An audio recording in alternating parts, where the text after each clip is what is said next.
Hello students, welcome to my YouTube channel Easy Physics by Sachin. As you all know that we have started the very first unit of 12th physics electrostatics and we have learned so far many topics like electric field intensity in the last lecture. Okay, today our topic is electric field intensity due to continuous charge distribution. हम charge distribution पढ़ चुके हैं। हमने तीन type का charge distribution पढ़ा हुआ है। और कौन कौन से थ्री टाइप्स के चार्ज डिस्ट्रीब्यूशन? हमारा linear charge distribution, surface charge distribution और वॉल्यूम चार्ज डिस्ट्रीब्यूशन। सबसे पहले हम अगर फोर्स निकालें किसी चार्ज क्यू नोट पर, किस पर? कोई चार्ज हमारे पास क्यू नोट, और जो हमारी लीनियर चार्ज डेंसिटी है, लीनियर चार्ज डेंसिटी उसकी वजह से अगर हम इस चार्ज के ऊपर फोर्स निकाले तो क्या आता है हमारा? Force is equal to 1/4 pi epsilon naught Q naught integration complete length के ऊपर और lambda dl over r minus R I cube r minus R I vector. ठीक है भाई, ये हमारा क्या आया था? फोर्स आया था due to linear charge density. ये कौन सा फोर्स है? Force due to linear charge density. Linear charge density की वजह से हमारा फोर्स क्या है? This. Okay, late us say this is equation number 1। अब अगर हमको इलेक्ट्रिक फील्ड निकालनी है तो इलेक्ट्रिक फील्ड हमारी क्या होती है भाई? इलेक्ट्रिक फील्ड होती है फोर्स पर यूनिट चार्ज। तो हम फोर्स पर यूनिट चार्ज कर देंगे। इसको क्यू नोट से अगर हम डिवाइड करते हैं तो हमारी लीनियर चार्ज, ये क्यू नोट से क्यू नोट कैंसिल हो जाएगा। तो जो हमारी इलेक्ट्रिक फील्ड है वो क्या बचेगी? वो बच जाएगी 1/4 pi epsilon naught integration L lambda dl over r minus R I cube और vector r minus vector R I. ये बच जाएगी हमारी field due to linear charge density. मुश्किल नहीं है, इजी है, कोई प्रॉब्लम नहीं है। ठीक है, अब अगर हमको इलेक्ट्रिक फील्ड निकालनी हो सरफेस चार्ज डेंसिटी की वजह से तो हमारा क्या हो जाएगा? सेम चीजें हमारी क्या रहेंगी? सेम रहेंगी। चेंज क्या हो जाएगा हमारा? इंटीग्रेशन अब की बार, पहले हमने लेंथ पे किया, अब की बार हम किस पे करेंगे? सरफेस पे। लैम्डा क्या होती है? हमारी लीनियर चार्ज डेंसिटी। बट हमको सरफेस की बात करनी है तो क्या होती है? सरफेस चार्ज डेंसिटी सिग्मा, और डीएल की जगह क्या आ जाएगा हमारा? ds over r minus R I cube और r माइनस आर आई। ये क्या आ जाएगी हमारी? Field due to surface charge density. Surface charge density, what my point? Next density कौन सी थी हमारी? Volume charge density. तो वॉल्यूम चार्ज डेंसिटी की टर्म में अगर हम फील्ड निकाल लें तो क्या हो जाएगी? वो हो जाएगी हमारी 1/4 पाई एप्सिलॉन नॉट इंटीग्रेशन अब की बात किसके ऊपर करेंगे? कंप्लीट वॉल्यूम के ऊपर। तो ये हो जाएगा हमारा, और वो हमारी होती है रो, और ds की जगह हमको वॉल्यूम लेना पड़ेगा dv over r minus R I cube और यहाँ पर r minus R I vector. ये क्या आ जाएगी हमारी? Field intensity due to volume charge density. कोई मुश्किल नहीं, अभी मेरे ख्याल से इजीली आप लोगों को ये समझ में आ गया होगा। ठीक है, अगर आप लोग कोई प्रॉब्लम है फिर भी आप कमेंट बॉक्स में कमेंट कर सकते हो, स्क्रीनशॉट ले सकते हो इसका आप लोग। ठीक है भाई, अब मैं इसको इरेज कर लेता हूँ, चलते हैं हमारे नेक्स्ट टॉपिक की तरफ। So students, our next topic is rectangular components of field intensity due to a point charge. आप लोगों ने रेक्टेंगुलर कंपोनेंट्स मेरे ख्याल से पढ़े हुए 11th क्लास में, तो ज्यादा मुश्किल नहीं होगी समझने। सपोज करो कोई हमारे पास क्या है? पॉइंट चार्ज है प्लस क्यू, जो कहाँ पर रखा है? ओरिजिन के ऊपर रखा है। ठीक है, हमको क्या करना है, हम मान लेते हैं इससे एक डिस्टेंस p पर, जिसका पोजीशन वेक्टर क्या है r, कोई यूनिट पॉजिटिव चार्ज रखा है, क्या रखा है, यूनिट पॉजिटिव चार्ज। हमको इसकी वजह से इस यूनिट पॉजिटिव चार्ज के ऊपर जो फील्ड है, फील्ड इंटेंसिटी है, वो निकाल के उसको किसमें ब्रेक कर लेना है, रेक्टेंगुलर कंपोनेंट्स में। लेट अस से भाई ये पी पॉइंट है, इसके जो कोऑर्डिनेट्स है वो क्या हमारे एक्स वाई जेड, हमको इस पॉइंट पर फील्ड इंटेंसिटी निकालनी है। तो यहाँ पर इसके पास कितने रेक्टेंगुलर कंपोनेंट्स होंगे, 3 रेक्टेंगुलर कंपोनेंट्स होंगे। कौन कौन से, एक तो होगा हमारा एक्स डायरेक्शन में, दूसरा होगा हमारा वाई डायरेक्शन में, और तीसरा होगा हमारा जेड डायरेक्शन में। और जो टोटल फील्ड होगी हमारी, जो टोटल फील्ड होगी ई, वो किसके इक्वल होगी, वो होगी E X plus E Y plus E Z. मतलब जो तीनों डायरेक्शन में तीनों कंपोनेंट्स की टोटल फील्ड होगी वो हमारी क्या होगी, इलेक्ट्रिक फील्ड होगी। सो let us say this is E X, this is E Y and this is E Z. Okay, this is X axis, this is Y axis and this is Z axis. Okay, अगर मैं कहूँ OP है, OP जो हमारा किसके equal है भाई, OP हमारा किसके इक्वल है, आर वेक्टर के इक्वल है। तो मैं ओपी का मैग्नीट्यूड निकाल सकता हूँ,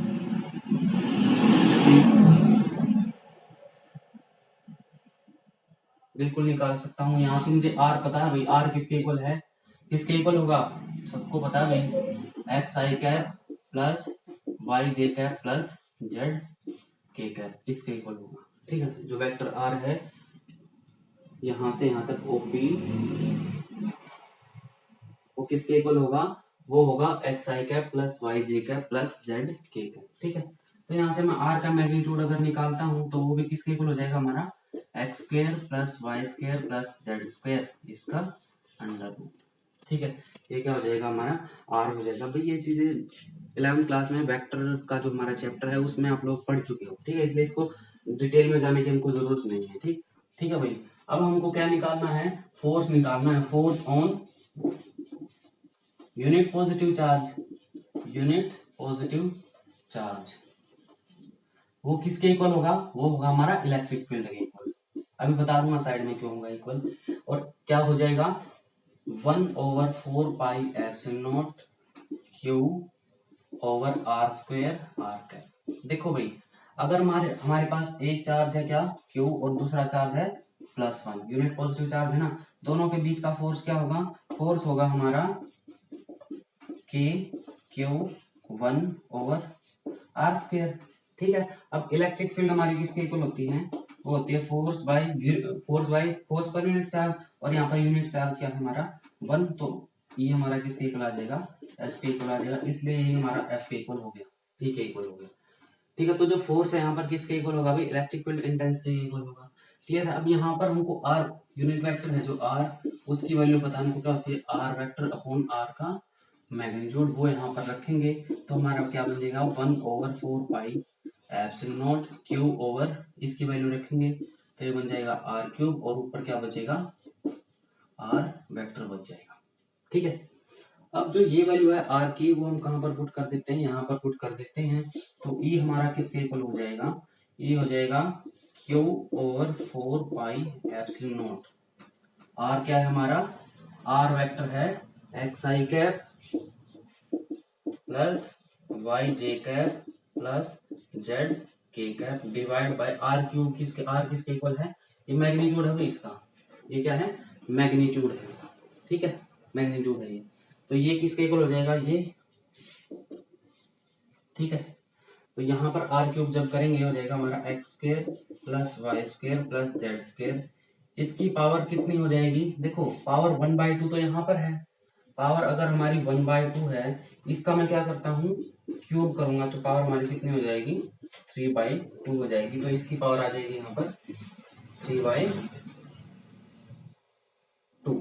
क्लियर है, मेरे ख्याल से समझ में आ गया होगा। ठीक है, अब ई हमारा किसके इक्वल है, E X plus E Y plus E Z, किसके इक्वल है भाई, E X plus E Y plus E Z. और हम कैसे लिख सकते हैं इसको वेक्टर फॉर्म में, जो हमारा ई है वो किसके इक्वल होगा, ई x I cap plus E Y J cap plus E Z K cap. Clear है, इन दोनों इक्वेशन को क्या कर दो, कंपेयर कर दो। ई एक्स हमारा किसके इक्वल हो जाएगा, ई एक्स हो जाएगा जो आई कैप वाला है ना, यहाँ पर आई कैप वाला क्या होगा, यहाँ पर आई कैप के साथ कौन है, ई एक्स, यहाँ पर आई कैप के साथ कौन है, आई कैप के साथ Q X over 4 pi epsilon naught और ये सारा फैक्टर, तो ये हो जाएगा हमारा Q X over 4 pi epsilon naught X square plus Y square plus Z square raise to power 3/2।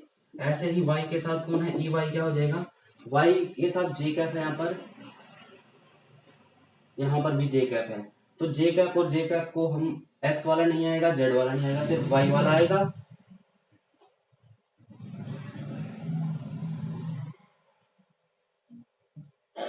और ये नीचे वाला सारा आ जाएगा, तो ये हो जाएगा हमारा q over 4 pi epsilon naught y upon में X square plus Y square plus Z square raise to power 3/2।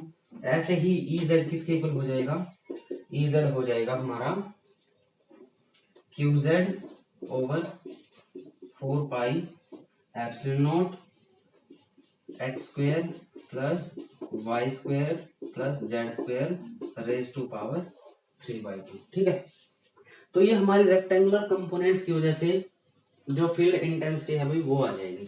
Suppose करो हमारा x और y और z तीनों क्या है, इक्वल है, तीनों इक्वल है, तो यहां से हमारा क्या हो जाएगा, ई एक्स ई वाई और ई जेड, ये भी तीनों क्या हो जाएंगे, इक्वल हो जाएंगे अगर हमारे तीनों ये इक्वल है। ठीक है, तो सपोज करो भाई ये कोई पॉइंट चार्ज है प्लस क्यू यही वाला, ये हमारी क्या है, ई एक्स हम मान लेते हैं, ये ई वाई है और ये ई जेड है, और बहुत सारी फील्ड है, फील्ड इंटेंसिटी है जो इससे क्या है, सेम डिस्टेंस पर है। कितनी डिस्टेंस पर है, सेम डिस्टेंस पर, और सेम डिस्टेंस पर फील्ड क्या आ गई, सेम आ गई। इसका मतलब हम जितने भी पॉइंट्स इससे सेम डिस्टेंस पर लेंगे सभी पर हमारी फील्ड इंटेंसिटी क्या होगी, सेम होंगी। तो अगर हम सिमेट्री की बात करें तो वो फील्ड हमारी क्या होगी, स्फेरिकली सिमेट्रिक, स्फेरिकली सिमेट्रिक, मतलब कैसी सिमेट्री बनाएगी, स्फेरिकल सिमेट्री बनाएगी इस तरह से।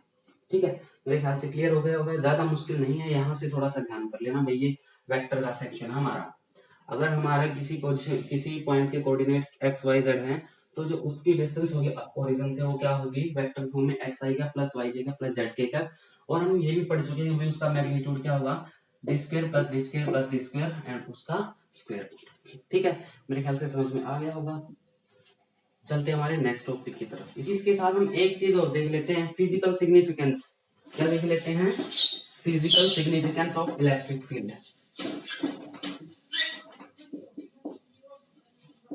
Physical significance of electric field क्या है भाई, physical significance of electric field. Actual में होता क्या है, अगर हमको किसी पॉइंट पर इलेक्ट्रिक फील्ड इंटेंसिटी का पता है तो हम क्या कर सकते हैं, फोर्स को कैलकुलेट कर सकते हैं। कैसे, हमको पता है भाई जो हमारा फोर्स होगा या उनके इलेक्ट्रिक फील्ड होते हैं वो क्या होते हैं, फोर्स पर यूनिट चार्ज। तो अगर हमको इलेक्ट्रिक फील्ड की नॉलेज है तो हम यहाँ से क्या निकाल लेंगे, फोर्स निकाल लेंगे, और वो किसके इक्वल हो जाएगा, ई क्यू। क्लियर है, ठीक है। तो this is the physical significance of electric field, that by the knowledge of electric field we can calculate the force at the given point. Okay, अब मैं इसको रेज करने जा रहा हूँ। Students, our next topic is electric field lines. What are electric field lines.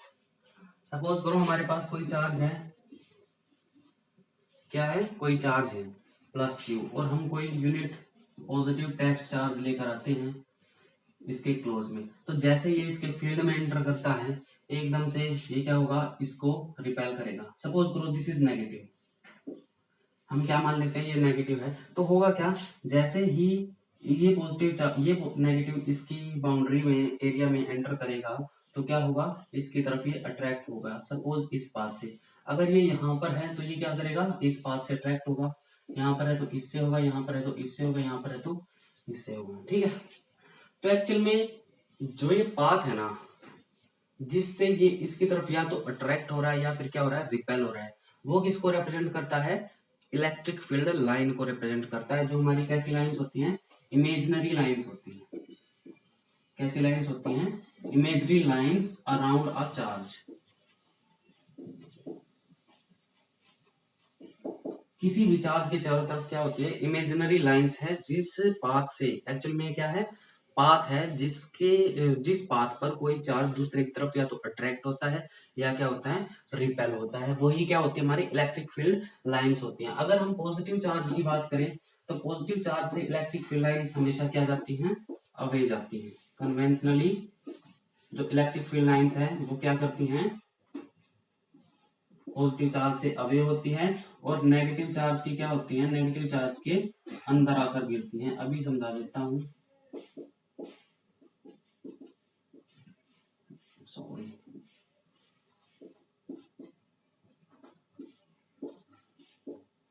ये positive charge है भाई, ऐसा लगता है कि भाई इसमें से जो इलेक्ट्रिक फील्ड लाइन है वो क्या करेगी, निकल के कहां तक जाती है, इंफिनिटी तक जाती है। कहां तक, टू इंफिनिटी, ठीक है। और जो नेगेटिव चार्ज है उस पे जो हमारी इलेक्ट्रिक फील्ड लाइन आती है वो कहां से आती है, फ्रॉम इंफिनिटी, ठीक है। ये ऐसा लगता है भाई जैसे हमारा कोई चार्ज, कोई पॉजिटिव चार्ज हमारा कहां पर रखा है, इन्फिनिटी पे रखा है कोई पॉजिटिव चार्ज, उसमें से फील्ड लाइन आकर कहां पर मीट कर रही है, हमारी नेगेटिव चार्ज के ऊपर। तो हमारी जो फील्ड लाइंस होती हैं, तो जो हमारी फील्ड लाइंस होती हैं टुवर्ड्स द नेगेटिव चार्ज हमेशा क्या होती है, इनवर्ड डायरेक्शन में होती है, ठीक है। और जो हमारी पॉजिटिव चार्ज की अगर हम बात करें तो फील्ड लाइन कैसी होती है, आउटवर्ड डायरेक्शन में, रेडियली आउटवर्ड और रेडियली इनवर्ड, ओके। अब भाई जो हमारी इलेक्ट्रिक फील्ड लाइंस हैं वो कैसी हो सकती हैं, स्ट्रेट भी हो सकती हैं और कर्व भी हो सकती हैं। क्या हो सकती हैं, स्ट्रेट भी हो सकती है, मीन जो ये पाथ है वो कैसा हो सकता है, स्ट्रेट भी हो सकता है, और ये पाथ हमारा ऐसे स्ट्रेट भी हो सकता है भाई, और ऐसे कर्व भी हो सकता है, ठीक है।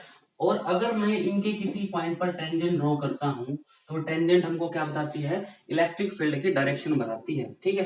तो स्ट्रेट हो सकते हैं, कर्व हो सकती है, और tangent at any point tells about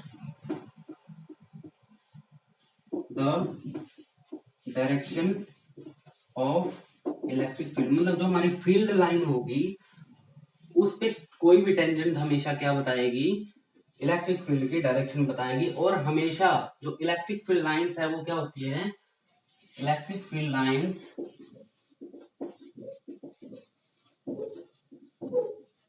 are always normal to the surface, normal to the surface, हमेशा सरफेस की कैसी होती है, नॉर्मल होती है, मींस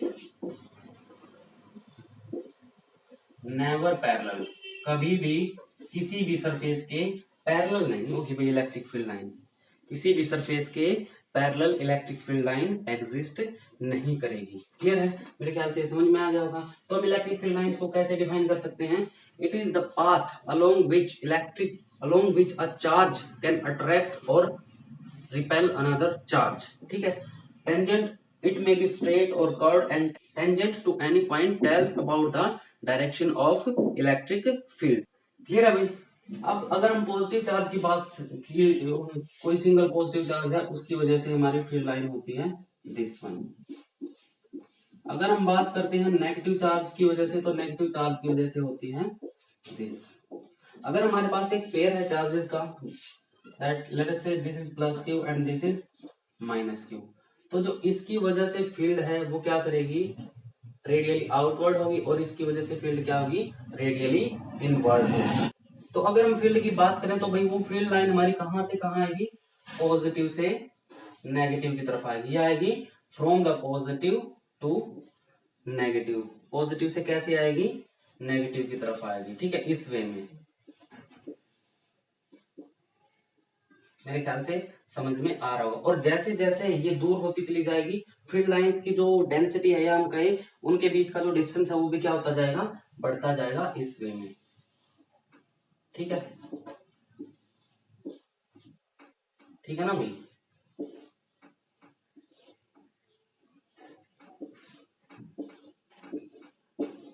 तो ये पॉजिटिव से बाहर निकल रही है और ये नेगेटिव की तरफ आकर मर्ज होगी।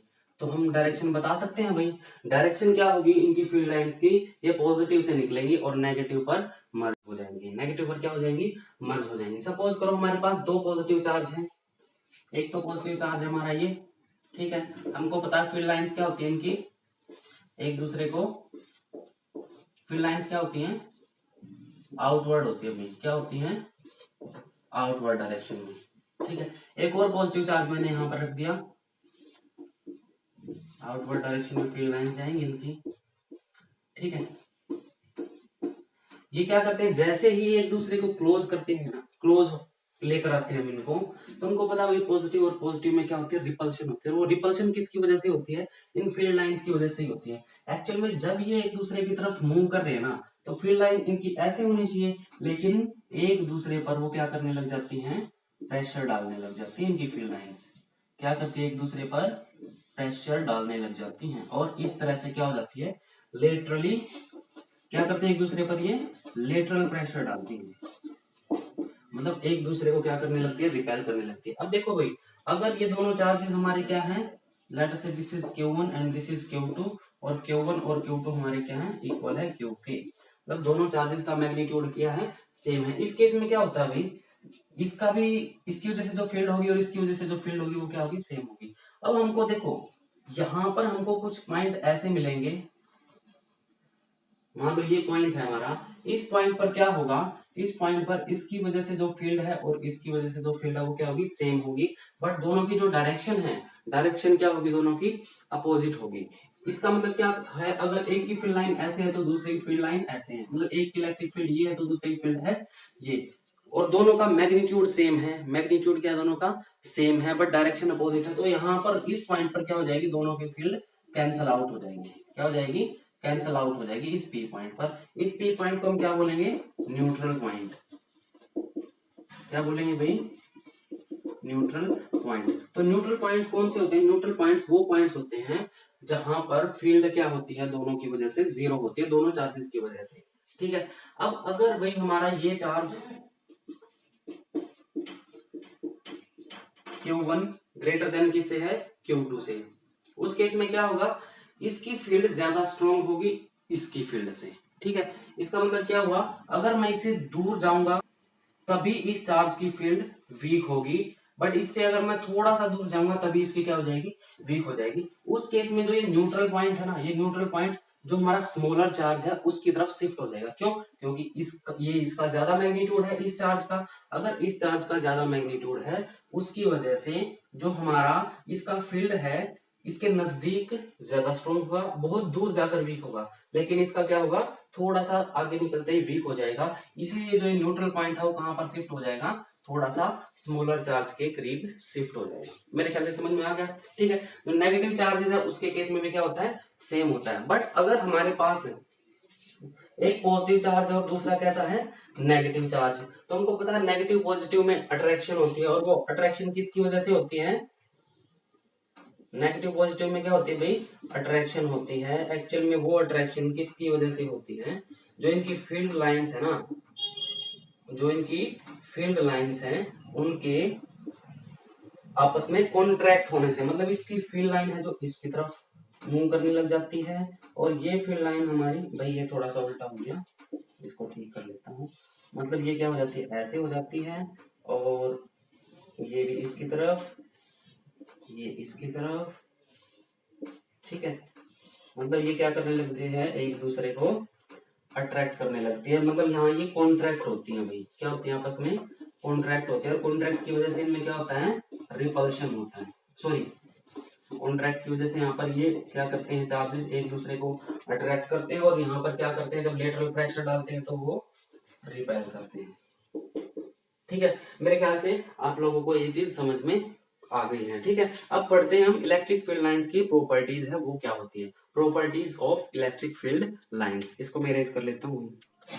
सो स्टूडेंट्स, अब हम इलेक्ट्रिक फील्ड लाइंस की प्रॉपर्टीज देखते हैं। सबसे पहले क्या भाई, ये डिसकंटिन्यूअस कर्व होती है, क्या होती है, डिसकंटिन्यूअस कर्व।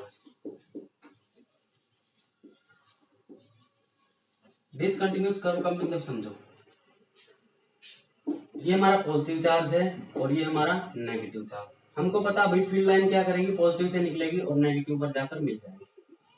पॉजिटिव से निकलेंगी, नेगेटिव पर जाकर क्या हो जाएगी, मिल जाएगी।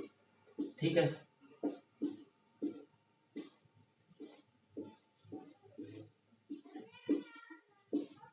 मेरे ख्याल से समझ में आ, पॉजिटिव से निकलती हैं और नेगेटिव की तरफ जाकर मर्ज हो जाती है।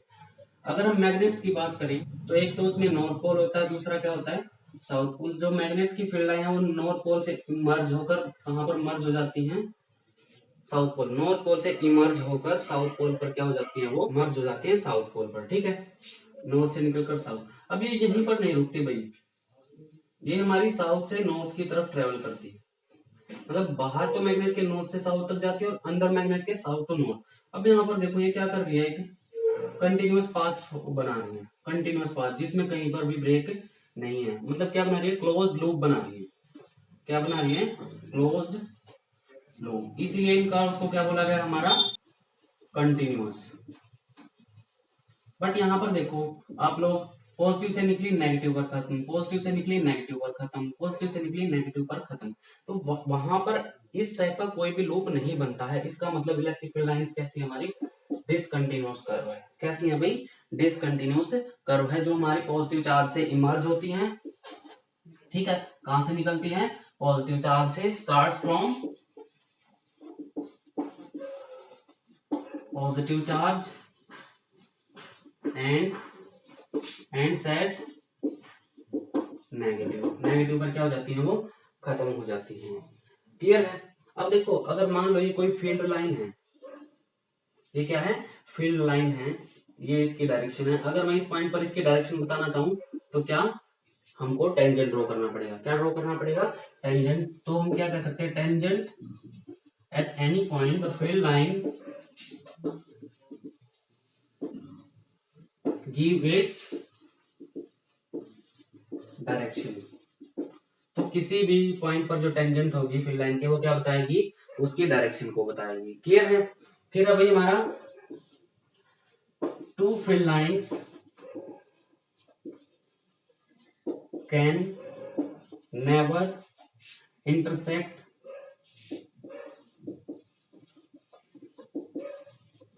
Each other. दो फील्ड लाइंस कभी भी एक दूसरे को इंटरसेक्ट नहीं कर सकती, काट नहीं सकती। ठीक है, सपोज हमारे पास एक फील्ड लाइन ये है, दूसरी फील्ड लाइन ये है। मैंने क्या सपोज कर लिया भाई, दोनों फील्ड लाइन आपस में क्या कर रही हैं, इंटरसेक्ट कर रही हैं, आपस में एक दूसरे को काट रही हैं दोनों फील्ड लाइन। क्लियर है। ठीक है, अब देखो वैसे तो मैंने क्या कहा, दो फील्ड लाइन कभी भी इंटरसेक्ट नहीं करती, लेकिन मैंने फिर भी मान लिया भी वो काट रही है। अब क्या होगा, अब देखो जहां पर ये पॉइंट ऑफ इंटरसेक्शन है वहां पर मैं डायरेक्शन पता करता हूँ। क्या करता हूँ, डायरेक्शन पता करता हूँ। सिर्फ ये late us say this is one, this is second. Clear है। अब देखो अगर मैं फर्स्ट के लिए डायरेक्शन पता करूं तो एक तो डायरेक्शन हमारी इस पॉइंट पर ये है, लेकिन इसी पॉइंट पर मैं ये डायरेक्शन भी ड्रॉ कर सकता हूँ इसी के लिए। समझे, मतलब एक सिंगल पॉइंट है हमारा जहां पर वो काट रही हैं, उस पर दो डायरेक्शन में क्या कर सकता हूँ, ड्रॉ कर सकता हूँ। अब ये दोनों डायरेक्शन हमारी इस फील्ड लाइन के लिए भी है और इस फील्ड लाइन के लिए भी है।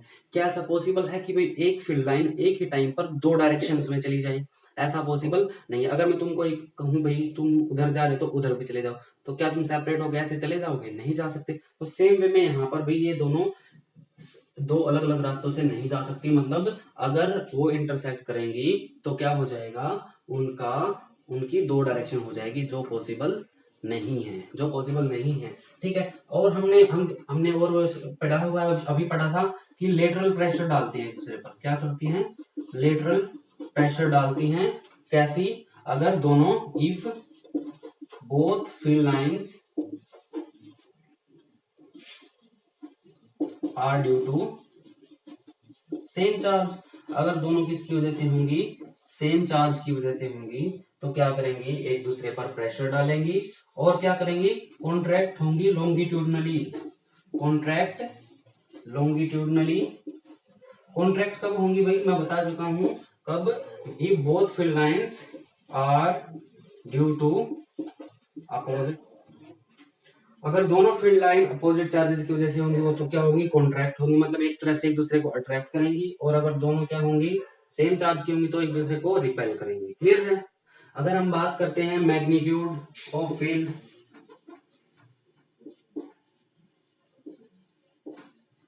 तो वो किसके ऊपर डिपेंड करेगा, वो डिपेंड करेगा डेंसिटी ऑफ फील्ड लाइंस के ऊपर, डेंसिटी ऑफ फील्ड लाइंस। कैसे भी देखो यहाँ पर मैं दोबारा बना लेता हूँ, एक पॉजिटिव चार्ज है, दूसरा है नेगेटिव चार्ज, ठीक है। या हम कहीं सिंगल चार्ज ही ले लेते हैं, क्या ले लेते हैं, सिंगल चार्ज। ये सिंगल चार्ज है, यहाँ पर ये फील्ड लाइन है भाई इसकी,